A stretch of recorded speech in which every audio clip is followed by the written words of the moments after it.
بسم الله الرحمن الرحيم. رب اشرح لي صدري ويسر لي أمري واحلل عقدة من لساني يفقهوا قولي. الحمد لله الذي من علينا في البداية بالهداية وأنقذنا من الضلالة بمحض الفيض والعناية، والصلاة والسلام على سيدنا محمد الذي هو الوقاية من النوايا، وعلى آله وأصحابه ذوي الرواية والدراية، صلاة وسلاما لا غاية لهما ولا نهاية. أما بعد، فأعوذ بالله من الشيطان الرجيم. بسم الله الرحمن الرحيم. قال الله تبارك وتعالى في القرآن المجيد والفرقان الحميد: فالمدبرات أمرا. صدق الله العظيم. قال الله تبارك وتعالى في شان حبيبه مخبرا وآمرا: إن الله وملائكته يصلون على النبي يا أيها الذين آمنوا صلوا عليه وسلموا تسليما. الصلاة والسلام عليك يا سيدي يا رسول الله، وعلى آلك وأصحابك يا سيدي يا حبيب الله. الصلاة والسلام عليك يا سيدي يا خاتم النبيين، وعلى آلك وأصحابك يا سيدي يا خاتم المعصومين. مولاي صل وسلم دائما أبدا على حبيبك خير الخلق كلهم. هو الحبيب الذي ترجى شفاعته لكل حول من الأحوال مقتحم، منزه عن شريك في محاسنه، فجوهر الحسن فيه غير منقسم. محمد ذكره روح لأنفسنا، محمد شكره فرض على الأمم.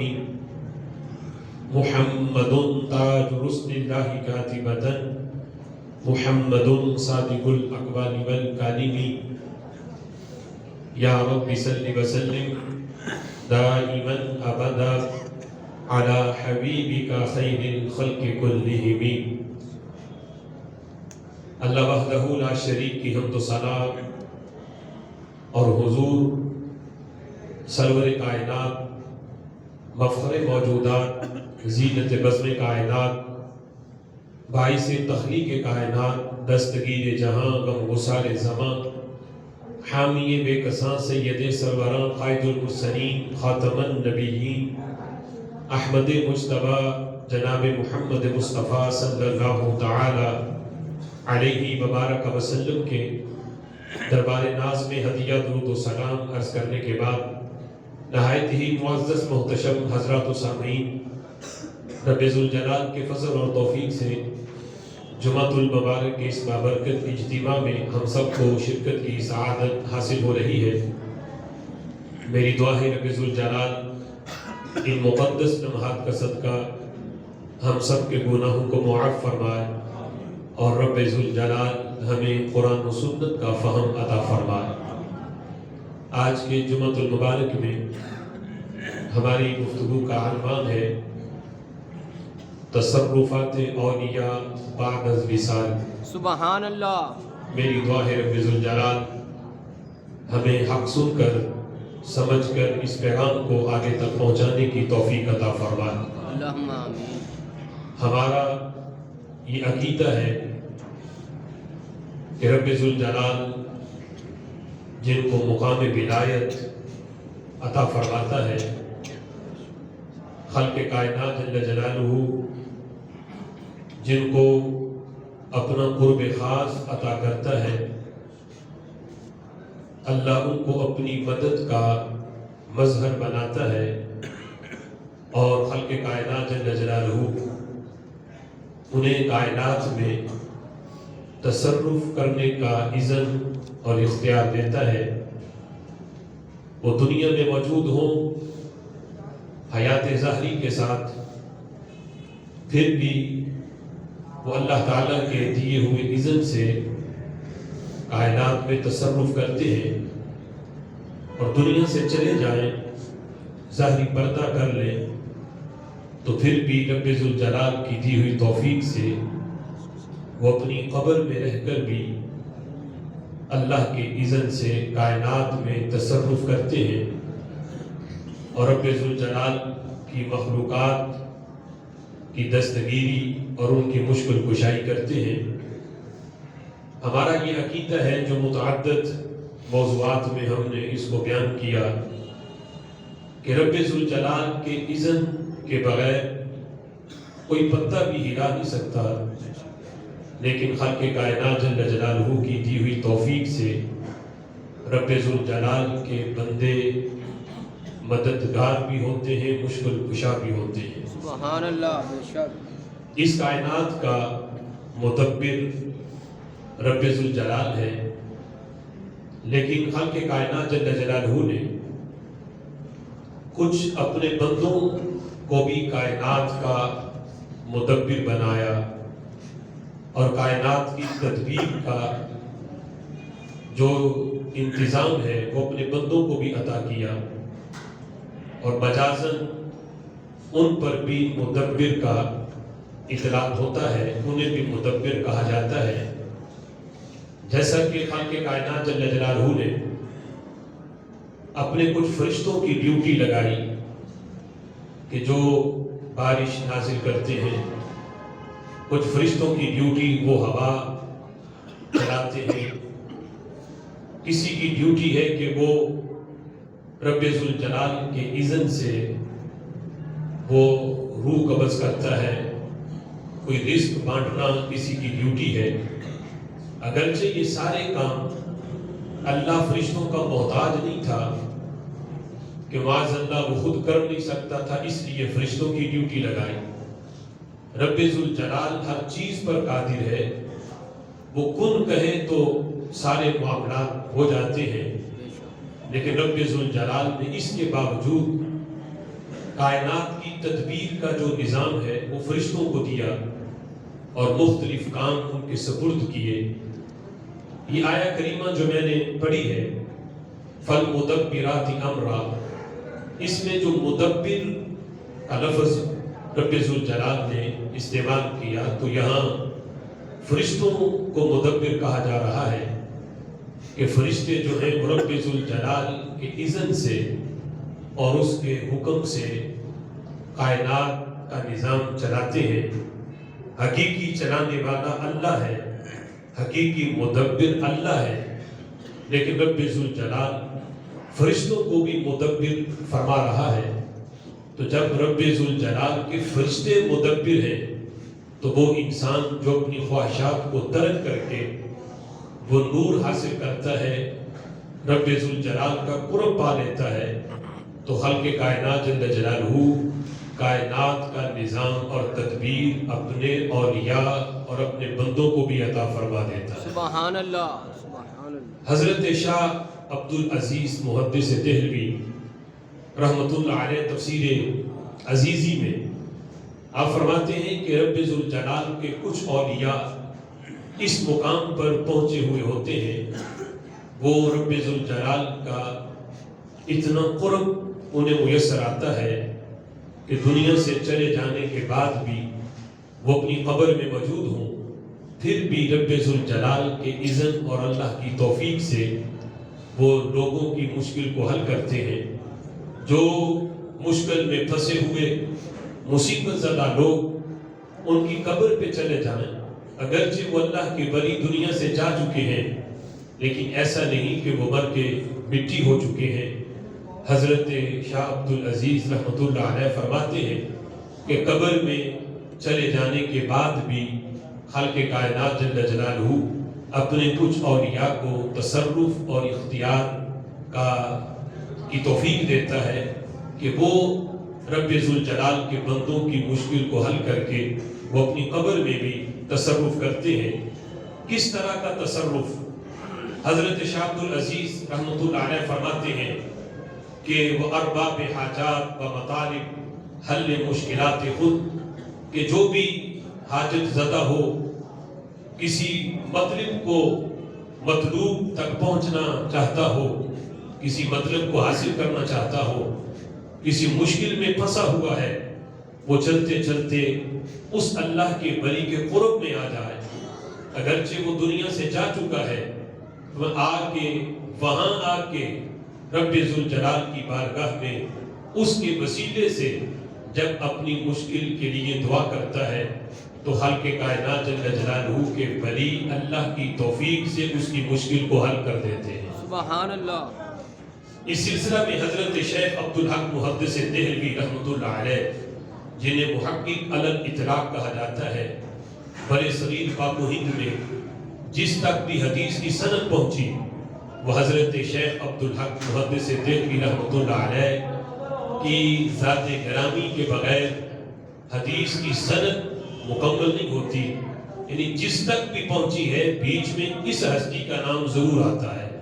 حضرت شیخ عبدالحق محدث دہلوی رحمۃ اللہ علیہ، آپ امام غزالی رحمۃ اللہ علیہ کا قول بیان کرتے ہوئے فرماتے ہیں کہ امام غزالی رحمۃ اللہ علیہ کہتے ہیں میں یستمد فی حیاتہ یستمد بعد وفاتہ، کہ جس سے دنیا کے اندر اس کی حیات میں مدد طلب کرنا جائز ہے، جس سے بندہ دنیا میں اس کی زندگی میں اس سے مدد طلب کر سکتا ہے تو اس کی دنیا سے چلے جانے کے بعد بھی اس سے مدد طلب کرنا جائز ہے۔ ایک اللہ کا ولی زندہ تھا، اس سے بندہ جا کے اپنی مشکل پیش کرتا تھا، اس کی مشکل حل کرتا تھا۔ اب وہ دنیا سے چلا گیا تو وہ یہ نہ سوچے گا میں مشکل لے کے کہاں جاؤں، کون میری مشکل حل کرے گا، یہ زندہ تھا پھر تو مسئلے حل ہوتے تھے، اب یہ دنیا سے چلا گیا تو اس سے مانگنا جائز نہیں رہا۔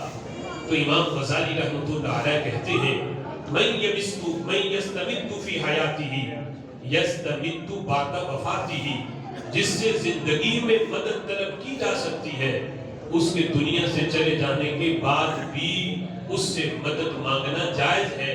یہ کوئی توہم پرستوں کا اور مشرکوں کا نظریہ نہیں ہے، یہ ان کا نظریہ ہے جن کو خالق کائنات جل جلالہ نے توحید کی لذت عطا فرمائی ہے۔ سبحان اللہ۔ فرماتے ہیں امام غزالی رحمۃ اللہ علیہ کا آگے مزید قول بیان کرتے ہوئے کہتے ہیں کہ کچھ لوگ کہتے ہیں کہ جو زندہ ہیں ان کی مدد مردوں کی بنسبت زیادہ قوی ہے، یعنی جو زندہ ہے وہ مدد زیادہ کر سکتا ہے بنسبت اس کے کہ جو قبر کا مکی بن چکا۔ امام غزالی کہتے ہیں یہ لوگ کہتے ہیں، فرماتے ہیں کوئی مجھ سے پوچھے میرا نظریہ کیا ہے تو امام غزالی کہتے ہیں میں کہتا ہوں جو بندہ دنیا سے جا چکا ہے اس کی مدد زندوں کی مدد سے زیادہ قوی ہے۔ ایک بندہ جو زندہ ہے اس کی مدد اتنی قوی نہیں، قوی تر مدد اس کی ہے جو قبر کا مکی بن چکا ہے، قبر میں جا چکا ہے۔ تو فرماتے ہیں وجہ اس کی یہ ہے جو دنیا میں ہے وہ عالم دنیا میں ہے، اس کے لحاظ سے ایک بندہ بیچ میں موجود ہے، لیکن جس کو اللہ نے اپنے پاس بلا لیا، اپنے قرب خاص میں جس جو رہتا ہے رب ذوالجلال کے، تو اس قرب خاص کی وجہ سے اسے اللہ نے قوت اور طاقت بھی زندوں کی بنسبت زیادہ عطا کی ہے۔ اتنی مدد زندہ نہیں کر سکتا جتنی مدد قبر کا مکی کر سکتا ہے۔ اس سلسلہ میں نبی مکرم شفیع معظم صلی اللہ تعالی علیہ وسلم نے خود اپنے صحابہ کی تصرفات اولیاء کے حوالے سے اپنے صحابہ کو درس دیا۔ اس حدیث کو امام طبرانی نے معجم کبیر میں اور مجموع الزوائد کے اندر بھی یہ حدیث موجود ہے۔ امام جلال الدین سیوطی رحمۃ اللہ علیہ کی کتاب جامع الاحادیث میں بھی اس حدیث کو نقل کیا گیا اور دیگر ماخذ میں بھی یہ حدیث موجود ہے۔ حضرت عتبہ بن غزوان رضی اللہ تعالی عنہ بڑے جلیل القدر صحابی ہیں، وہ اس حدیث کو روایت کرتے ہیں۔ رسول اکرم صلی اللہ تعالی علیہ وسلم نے ارشاد فرمایا، میرے آقا فرماتے ہیں اذا ضل احدکم شیء، جب تم میں سے کسی بندے کی کوئی چیز گم ہو جائے، کسی ایسی جگہ پہ ہے جہاں اس کی سواری گم ہو گئی یا کوئی اور چیز گم ہو گئی، یا فرمایا او اراد غوثا، اب لفظوں پہ غور کرنا، یا وہ کسی ایسی جگہ پہ ہو، کسی صحرا میں، کسی چٹیل میدان میں، کسی جنگل میں، جہاں وہ رستہ بھول گیا، یا اسے کسی کی مدد کی ضرورت ہے کہ اگر کوئی مدد کے لیے نہ پہنچا تو اسے کوئی جنگلی جانور اسے نقصان پہنچائے گا، کسی مصیبت میں پھنس گیا، رستے کا پتہ نہیں چل رہا، یا اس کی کوئی چیز گم ہو گئی، او اراد غوثن، وہ کسی غوث کا طلبگار ہے کہ مجھے کوئی غوث ملے، میری کوئی مدد کے لیے آئے، تو میرے آقا فرماتے ہیں وَهُوَ بِأَرْضٍ لَيْسَ فِيهَا أَنِيسٌ، یہ قید بھی لگائے کہ وہ ایسی جگہ پہ ہو جہاں بظاہر اسے کوئی انسان دور تک بھی نظر نہیں آ رہا، کوئی مددگار اسے دکھائی نہیں دے رہا، ایسی زمین میں ہے، تو میرے آقا فرماتے ہیں وہ بندہ کیا کرے؟ حضور فرماتے ہیں فَلْيَقُلْ يَا عِبَادَ اللَّهِ أَغِيثُونِي، سبحان اللہ، وہ 3 مرتبہ بلند آواز سے یہ کہے یا عباد اللہ، اے اللہ کے بندو، اے اللہ کے ولیو، اغیثونی، آؤ میرے غوث بن جاؤ، اغیثونی، آؤ میری مدد کے لیے آؤ، میری مدد کرو۔ اب ایسی جگہ پہ ہے جہاں بندہ نظر ہی کوئی نہیں آ رہا، کوئی عبد نہیں، لیکن میرے آقا فرماتے ہیں کچھ اللہ کے بندے ایسے ہیں جنہیں یہ تو نہیں دیکھ رہا، وہ خالی زمین پہ اس کی مدد کے لیے پھر بھی بیٹھے ہوئے ہیں۔ سبحان اللہ، فَلْيَقُلْ يَا عِبَادَ اللَّهِ أَغِيثُونِي، وہ 3 مرتبہ یہ کہے اغیثونی، آؤ میری مدد کے لیے آؤ، میری مدد کرو۔ فرمایا اِنَّ لِلَّهِ عِبَادًا لَا يَرَاهُمْ، اللہ کے کچھ بندے ایسے ہیں لا يَرَاهُمْ، جنہیں پکارنے والا نہیں دیکھ رہا، پکارنے والے کی نظر سے وہ اوجل ہے، ہو سکتا ہے وہاں کسی اللہ کے ولی کی قبر ہو، یہ تو نہیں دیکھ رہا، لیکن اللہ کا ولی تو اسے دیکھ رہا ہے۔ ہمیں ہو سکتا ہے پکارنے والا نہ دیکھے، لیکن جس وقت وہ 3 مرتبہ یوں پکارے گا، فرمایا رب ذوالجلال اس کی مدد اپنے بندوں کے ذریعے فرما دے گا، اس کی وہ مشکل حل ہو جائے گی۔ اب دیکھو اس مقام پر آج لوگ کہتے ہیں تم یہاں بیٹھ کے اتنی دور سے تم یا رسول اللہ کہتے ہو، حالانکہ وہ تمہیں نظر تو نہیں آ رہے ہوتے، تو یا عباد اللہ حضور اس کی تلقین کر رہے ہیں۔ فرمایا جہاں ایسی زمین پہ جہاں اللہ کا کوئی بندہ بھی نہ ہو، وہاں بھی تم نے یا کے ساتھ اللہ کے بندوں کو پکارنا ہے۔ اب یا عباد اللہ میں یا صدیق بھی ہے، یا عباد اللہ میں یا عمر بھی ہے، یا علی بھی ہے، یا غوث بھی ہے، یا عباد اللہ میں یا داتا بھی ہے۔ سبحان اللہ، یا عباد اللہ، جہاں تمہیں کوئی اللہ کا بندہ نظر نہیں آ رہا، وہاں یا کے ساتھ ندا دو، 3 مرتبہ یہ ندا دو کہ اللہ تمہاری مشکل حل فرما دے گا۔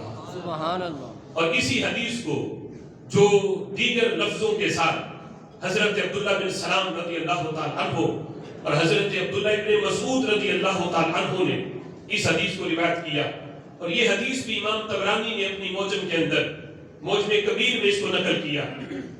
نبی پاک علیہ الصلوۃ والسلام ارشاد فرماتے ہیں، فرمایا اذن فلتت دابۃ احدکم بارض فلات، فرمایا تم میں سے کسی کی سواری کسی ایسی جگہ پہ گم ہو جائے، بارض فلات، جو بالکل چٹیل میدان ہے، دور دور تک تمہاری نظر جاتی ہے، یہ نہیں کہ جنگلات ہیں کہ کسی درخت کے آڑ میں سواری چھپ گئی ہوگی، یا پہاڑ ہے کسی پہاڑ کے پیچھے چلی گئی، ارض فلات، چٹیل میدان میں جہاں دور دور تک چاروں طرف تمہاری نظر کام کرتی ہے، اور آخری کونا تک بھی نظر آتا ہے، دور دور تک نظر دیکھ رہی ہے، لیکن سواری گم ہو گئی۔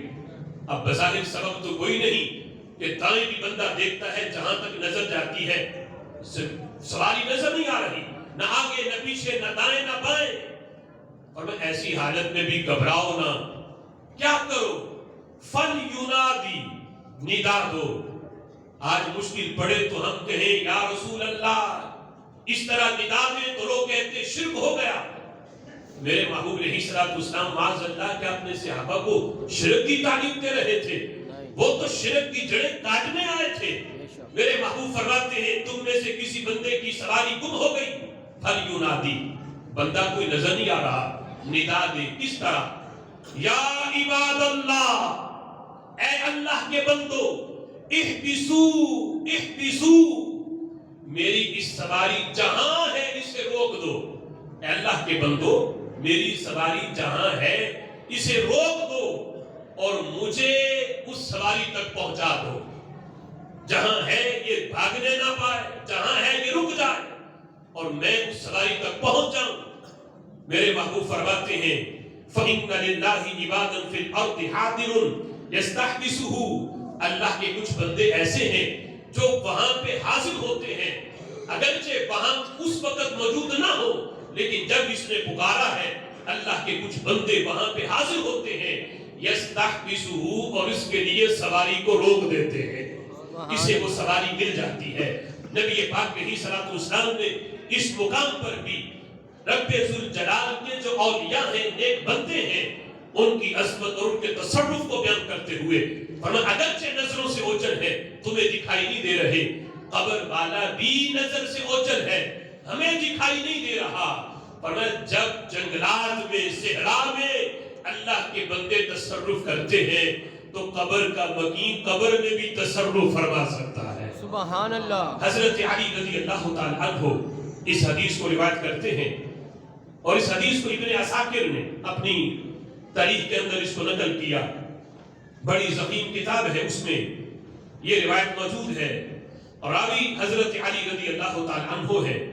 کہتے ہیں قال نبی صلی اللہ علیہ وسلم، حضرت مولا علی رضی اللہ تعالیٰ عنہ کہتے ہیں کہ رسول اکرم صلی اللہ تعالیٰ علیہ وسلم نے ارشاد فرمایا ان الشام ارض الابدال، کہ بے شک جو شام ہے، شام کی سرزمین، یہ ابدالوں کی سرزمین ہے، اللہ کے ولیوں کی ابدالوں کی سرزمین ہے، یہاں کثرت سے رب ذوالجلال کے ولی رہتے ہیں۔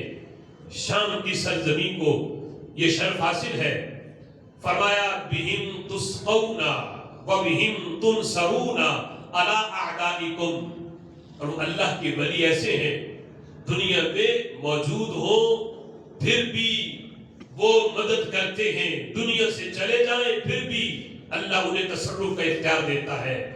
بہم تسقون، بارشیں نہ ہو رہی ہوں تو یہ جو ابدال ہے، ولی ہے، ان کا وسیلہ دے کے رب سے مانگو، اللہ بارشیں نازل فرماتا ہے۔ سبحان اللہ۔ بہم تسقون، ان کی وجہ سے تمہیں سیراب کیا جاتا ہے۔ وبہم تنصرون علی اعدائکم، اور ان کی وجہ سے دشمنوں پر تمہاری مدد کی جاتی ہے، ان کی وجہ سے بارشیں آتی ہیں، ان کی وجہ سے تم پہ تمہاری مدد ہوتی ہے، تمہیں رب ذوالجلال دشمنوں پہ فتح دیتا ہے۔ فرمایا یدفع عنہم البلاء والغرق، اور انہی کی وجہ سے رب ذوالجلال تمہیں غرق نہیں کرتا، تمہیں غرق ہونے سے بچاتا ہے۔ بلائیں تم پہ نازل ہوتی ہیں لیکن ان کی وجہ سے وہ بلائیں تم تک نہیں پہنچتی، تم تک پہنچنے سے پہلے اللہ ان اولیاء کی وجہ سے بلاؤں کو دور فرما دیتا ہے۔ سبحان اللہ۔ یدفع عنہم، دور کی جاتی ہے تم سے کیا؟ البلاء والغرق، مصیبتیں دور ہوتی ہیں، اور غرق جو ہے یعنی کسی کا غرق ہو جانا دریا میں، سمندر میں، فرمایا ان اولیاء کی وجہ سے نہ تم زمین میں دسائے جاتے ہو، نہ تمہیں غرق کیا جاتا ہے۔ یہ رب ذوالجلال کے ولی ہیں، ابدال ہیں، بارشیں بھی ان کے سبب ہے، مدد بھی ان کے سبب ہے، اگرچہ یہ قبر کے مقیم بن جائیں لیکن رب ذوالجلال کی بارگاہ میں ان کا یہ مقام ہے، قبر میں چلے جانے کے بعد بھی اللہ انہیں تصرف کا اختیار عطا فرما دیتا ہے۔ حضرت عبداللہ ابن عباس رضی اللہ تعالیٰ عنہما سے روایت ہے، کہتے ایک دن میں حضور کے پاس بیٹھا تھا تو میرے آقا علیہ الصلوۃ والسلام نے مجھ سے فرمایا اے عبداللہ ابن عباس، جانتے ہو حضرت خضر اکثر اس کو خضر پڑھ دیتے ہیں لیکن صحیح تلفظ خضر خوا کے فتح کے ساتھ ہے. فرمایا کہ اے عبداللہ جانتے ہو حضرت خضر علیہ السلام کو خضر کیوں کہتے ہیں؟ حضرت خضر جن کے بارے میں اختلاف ہے کہ وہ ولی ہے یا نبی ہے، جن کے بارے میں ولی ہونے کا قول بھی علماء نے کیا. فرمایا کہ جانتے ہو ان کا نام خضر کیوں ہے؟ فرمایا یہ نام ایسا نہیں کہ جو ہم یعنی بچہ پیدا ہو تو پکارنے کے لیے اس کا نام کوئی رکھتے ہیں، تو ان کا یہ نام اس وجہ سے نہیں پڑا کہ کسی نے پکارنے کے لیے ان کو یہ نام رکھا ہو. فرمایا نہیں، حضرت خضر کو خضر ان کے کام کی وجہ سے کہا جاتا ہے. سبحان اللہ. ذات کا یہ نام نہیں، ذات کا نام تو اور ہے، لیکن انہوں نے کام ایسا کیا، کام انہوں نے ایسا کیا کہ جس کی وجہ سے ان کا نام خضر پڑ گیا. خضر سبزے سے ہے، ہریالی سے ہے، جیسے گنبد خضرا سبز گنبد، تو یہ ہریالی سبزے سے ہے، سبزہ اس کا معنی ہے. تو فرمایا ان کا نام جو خضر پڑا تو سبب کیا ہے؟ میرے آقا فرماتے ہیں وجہ اس کی یہ ہے کہ جالس علی ارض فروا، حضرت خضر ایک دن بیٹھے تھے. فروا کہتے ہیں ایسی زمین چٹیل جہاں بنجر زمین ہو، جہاں کہیں سبزہ اگنے کا گمان تک بھی کوئی نہ کرے کہ یہاں بھی سبزہ اگ سکتا ہے. اور ایسی زمین تھی جہاں کلر زمین چٹیل میدان تھا. حضرت خضر چلتے چلتے آ کے وہاں بیٹھے. فرمایا کیا ہوا؟ فرمایا ابھی ایک لمحہ بھی نہیں گزرا تھا جب اس زمین پہ آ کے بیٹھے اذن ہی تحتس قدرا، وہاں اتنا فوری طور پہ اتنا سبز گھاس ہوگا کہ گھاس دور سے جب دیکھتے تھے دور دور سے تو وہ جس وقت ہوا چلے تو گھاس لہراتا ہے. وَتَحْتَسْتُ زمین لہرانے لگی، حالانکہ زمین تو ساکن تھی لیکن اوپر جو سبزہ تھا وہ لہرا رہا تھا اور یوں لگتا تھا جیسے زمین حرکت کر رہی ہے. وَتَحْتَسُ خَضْرًا، فوری طور پہ سبزہ اگا اور وہ سبزہ لہرانے لگا. تو فرمایا یہ اللہ کے ولی کا تصرف ہے کہ ایک یہ ہے کہ وہاں آ کے بیٹھتے، پھر وہاں پہ سبزہ اگانے کے لیے کوئی کوشش کرتے، دعا کرتے. اگرچہ دعا میں بھی کمال ہے لیکن یہ اللہ کے ولی کا کے قدم کا کمال ہے کہ دعا مانگنا تو دور کی بات، ابھی قدم لگے ہیں، اللہ نے قدم کی برکت سے ہی زمین کو سرسبز فرما دیا ہے. سبحان اللہ. یہ کام تھا حضرت خضر علیہ السلام کا کہ وہ جس زمین پہ بھی جاتے وہ چٹیل میدان ہوتی، رب ذوالجلال اسے سرسبز کر دیتا. یہ سبب تھا کہ اصل نام سے کوئی واقف نہیں، آج ان کے کام کی وجہ سے انہیں حضرت خضر علیہ السلام کے نام سے یاد کیا جاتا ہے. جامع الحدیث میں امام سیوطی رحمۃ اللہ علیہ نے اس حدیث کو نقل کیا. نبی مکرم شفیع معظم صلی اللہ تعالی علیہ وسلم فرماتے ہیں ان للہ عبادا اختصهم بحوائج الناس. فرمایا رب ذوالجلال کے بندوں میں کچھ بندے ایسے ہیں کہ خالق کائنات جل جلالہ نے انہیں خاص کر دیا. کس کام کے لیے؟ بحوائج الناس، سبحان اللہ، کہ وہ لوگوں کی مشکلیں حل کریں. اللہ نے ڈیوٹی لگائی. اب معاذ اللہ ڈیوٹی لگانے کا مطلب یہ نہیں کہ اللہ خود کر نہیں سکتا تھا اس لیے لوگوں کی ڈیوٹی لگا دی. رب ذوالجلال کر سب کچھ سکتا ہے لیکن یہ وہی فلسفہ ہے بدر والا. رب ذوالجلال نے فرشتوں کے ذریعے صحابہ کی مدد کی، حالانکہ اللہ چاہتا تو کافر گھر سے نکلنے ہی نہ پاتے، وہیں ہلاک ہو جاتے، تباہ ہو جاتے. میدان بدر میں آئے، ہاتھ تلوار ہاتھ میں پکڑی تو ساکن ہو جاتے، ان کے جسم حرکت ہی نہ کرتے. یہ رب ذوالجلال کر سکتا تھا لیکن اللہ نے یوں نہ کیا، فرشتے بھیجے. فرشتوں کو بھیج کے اللہ فرماتا ہے انی معکم، فرشتوں میں تمہارے ساتھ ہوں، سبحان اللہ، میں تمہارے ساتھ ہوں. اب تم نے کیا کرنا ہے؟ فرمایا فَثَبِّتُوا الَّذِينَ آمَنُوا، فرشتوں میں تمہارے ساتھ ہوں، تم ایمان والوں کے ساتھ ہو جاؤ. سبحان اللہ. انی معکم، تم مدد کرو گے، مدد حقیقت میں میری ہوگی. فرشتوں کرو گے تم، لیکن وہ مدد میری ہی قرار پائے گی. اب بدر کے میدان میں فرشتوں نے مدد کی تو کسی نے یہ نہ کہا کہ یا معاذ اللہ شرک ہو رہا ہے، اس لیے کہ پیچھے رب ذوالجلال کی ذات تھی جنہوں نے بیچا ہے، اور حقیقی طور پہ جس کی مدد تھی. اللہ چاہتا تو بغیر فرشتوں کے بھی مدد آ سکتی تھی، لیکن اللہ بتانا چاہتا ہے میں مدد کروں، کر سکتا ہوں، فرشتوں کے ذریعے کروں تو یہ بھی میری ہی مدد ہے. اس لیے اپنے اولیاء کے ذریعے کروں تو اسے بھی غیر اللہ کی مدد نہ کہنا، یہ بھی حقیقت میں میری ہی مدد ہوتی ہے. سبحان اللہ. بے شک. یہاں یہی فلسفہ ہے. اختصہم، اللہ انہیں خاص کرتا ہے کس کام کے لیے؟ بحوائج الناس، کہ تمہارے پاس جو بھی اپنی مشکل لے کے آئے، اے میرے بندو تمہاری یہ ڈیوٹی ہے، تم نے اس کی مشکل سننی ہے، اس کی پریشانی سننی ہے، اور سن کے تم نے اس کی مشکل کو حل بھی کرنا ہے. فرمایا اللہ نے ڈیوٹی لگا دی ہے. اب اگر کوئی کسی ولی کے پاس، کسی رب ذوالجلال کے نیک بندے کے پاس اپنی مشکل لے کے جائے تو یہ نہ سمجھو کہ معاذ اللہ وہ غیر اللہ کے پاس گیا ہے، وہ اللہ کے ولی کے پاس اللہ ہی کی مدد کے لیے گیا ہے کہ اللہ کا ولی ہے، میں مانگوں گا گھر بیٹھ کے. ہو سکتا ہے میرے مانگنے میں اتنا ذوق نہ ہو اور میری جو ہے جستجو کے اندر اتنا وہ لحاظ نہ ہو. رب ذوالجلال کے ولی کے پاس جاؤں گا، اس سے جا کے اپنی مشکل پیش کروں گا.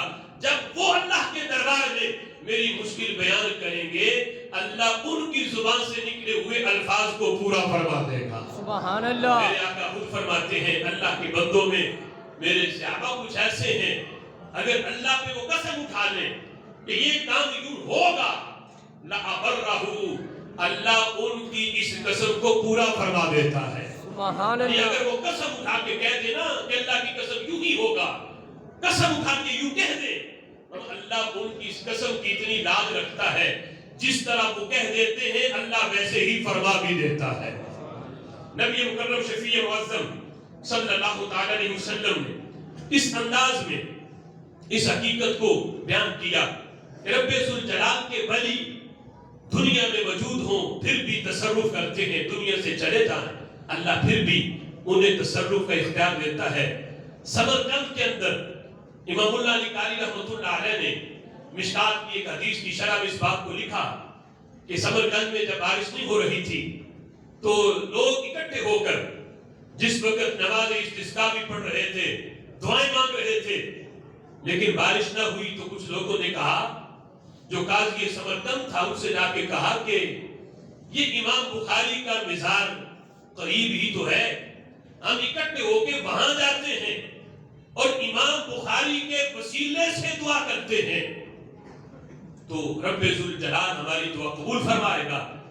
اب جس وقت قاضی سمرقند نے پورے لوگوں کو اکٹھا کر کے جس وقت امام بخاری کے مزار پہ پہنچے جو اس علاقے کے تھوڑا دور تھا، تو وہاں جا کے امام بخاری کے وسیلے سے دعا مانگی. ابھی دعا ختم نہیں ہوئی تھی کہ اللہ نے بارش نازل فرما دی. سبحان اللہ. اللہ علی قاری رحمۃ اللہ علیہ نے لکھا کہ 7 دن تک مسلسل بارش ہوئی، اور اتنی بارش تھی کہ وہ لوگ جو آئے تھے مزار پہ سمرقند سے نکل کے دعا مانگنے، وہ 7 دن تک وہیں بیٹھے رہے، وہ واپس سمرقند نہ جا سکے. 7 دن تک اللہ نے بارش برسائی. یہ اللہ کے ولی کا تصرف ہے کہ قبر میں بیٹھ کے بھی لوگوں کی مشکلیں حل کرتا ہے. سبحان اللہ. اعلیٰ حضرت امام اہل سنت نے فتاوی رضویہ شریف کے اندر اس بات کو لکھا، حضور شیخ عبد القادر جیلانی حضور سید غوث اعظم رضی اللہ تعالی عنہ کے مرید خاص اور خلیفہ حضرت شیخ علی حیتی رحمت اللہ علیہ وہ بیان کرتے ہیں کہ ہم حضرت شیخ عبد القادر جیلانی رحمت اللہ علیہ کی بارگاہ میں بیٹھے تھے. ایک شخص آیا کہ اس نے حضرت شیخ عبد القادر جیلانی رضی اللہ تعالیٰ عنہ کو دعوت دی کھانے کی، اور ساتھ حدیث کا حوالہ دیا. کہا کہ عبد القادر تمہارے نانا جی کا فرمان ہے کہ جب کوئی مسلمان دعوت دے تو اس کی دعوت کو قبول کرو. ایک مسلمان کے دوسرے مسلمان پر 6 حق ہیں، ان میں سے ایک حق یہ بھی ہے سلام کرے سلام کا جواب دو، چھینکا ہے الحمدللہ کہے تو اس کا جواب دو، بیمار ہو جائے اس کی عیادت کرو، فوت ہو جائے جنازہ پڑھو. اور ایک حق یہ بھی ہے وہ دعوت دے تو اس کی دعوت کو قبول کرو. تو یہ حوالہ دے کے حدیث کا تو دعوت دی. حضرت شیخ عبد القادر جیلانی رضی اللہ تعالیٰ اپنا سر جھکا لیا. اب اس میں بھی حکمت تھی. سر جھکا کے پھر تھوڑی دیر کے بعد سر اٹھایا اور فرمایا کہ ٹھیک ہے مجھے دعوت قبول ہے، تم چلو ہم آ جائیں گے. جب وہ شخص گھر پہنچا شیخ عبد القادر جیلانی نے اپنے مریدوں کو ساتھ لیا. جب اس کے گھر پہنچے تو گھر پہلے سے ہی بڑے بڑے اولیاء علماء سے بھرا ہوا تھا. بہت بڑی دعوت کا اہتمام تھا. اب جس وقت دسترخوان لگا، کھانے رکھے گئے، حضرت شیخ عبد القادر جیلانی بھی بیٹھے تھے. سارے علماء ولی اپنا سر جھکا کے بیٹھے تھے کہ سب سے پہلے حضرت کھانا شروع کریں تو پھر ہم کھائیں گے. یعنی یہ چاہو جلال ہے حضرت شیخ عبد القادر جیلانی کا کہ ان کے ہم اثر ولی اور علماء بھی ان کا اتنا ادب کرتے تھے کہ کسی کی جرت نہیں تھی کہ وہ پہلے کھانا بھی شروع کرے. جب آپ کھانا تناول نہیں کر رہے تھے، سر جھکا کے بیٹھے تھے، تھوڑی دیر کے بعد سر اٹھا کے دیکھا تو جہاں لوگوں کی کتاب ختم ہو رہی تھی وہاں ایک دور صندوق پڑا ہوا تھا اور صندوق کے اوپر کپڑا ڈالا ہوا تھا. آپ نے سر اٹھا کے اس کو صندوق دیکھا اور فرمایا کہ اس صندوق کو اٹھا کے لاؤ.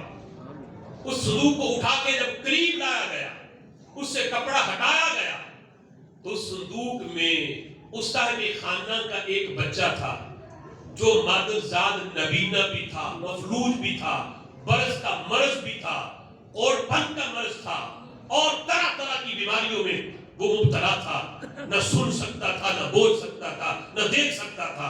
بہت سے مرض اسے لاحق تھے اور ایک صندوق میں بٹھا کے اوپر کپڑا ڈالا ہوا تھا.